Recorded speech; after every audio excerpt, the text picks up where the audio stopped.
There have been instances where states have gained seats, some states have lost few seats as well.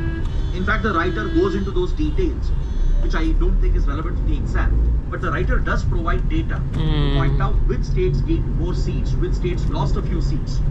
Because between 1951 and 1970s, through subsequent delimitation based on the previous census data, changes happened with regard to the seats allotted to different states in the parliament. Some states lost out and some states gained more seats as well. That's how eventually we ended up with 543 seats in the Lok Sabha. In 1951-52, there were hardly around 480 Lok Sabha seats, which increased to 543. But despite the changes, 480 to it was never 583 politicized in the past. But of course, we have seen a larger population increase, almost an exponential increase post 1970s, where some states especially have grown at a much faster rate, whereas few other states have managed to control their population growth. But the writer says that there are ways to work around this. There are ways in which you can protect the states that have controlled population and still ensure that delimitation is still carried out. So the writer is arguing that there are three important basis points which have to be considered for any delimitation exercise. The writer says the principle of population, of course, cannot be done away with. Population will have to remain a criteria. This is what ensures the guarantee of universal adult franchise.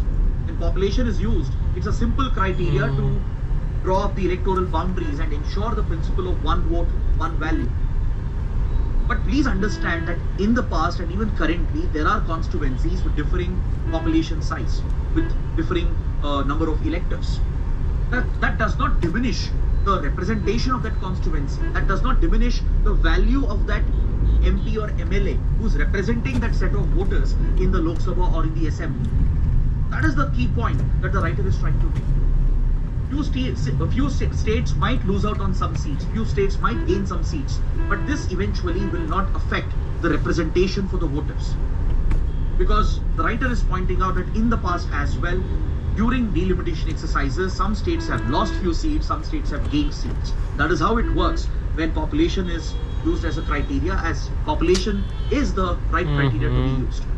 But to correct for the imbalance, census तो होना जरूरी है. Yes, there are ways in which we can work around that and ensure a fair treatment for everyone. Right. Now the writer says we need to consider the impact of public policy as well. Family planning control was a public policy pushed by the central government. Controlling population was a policy pushed by the central government, which was successfully implemented by some states.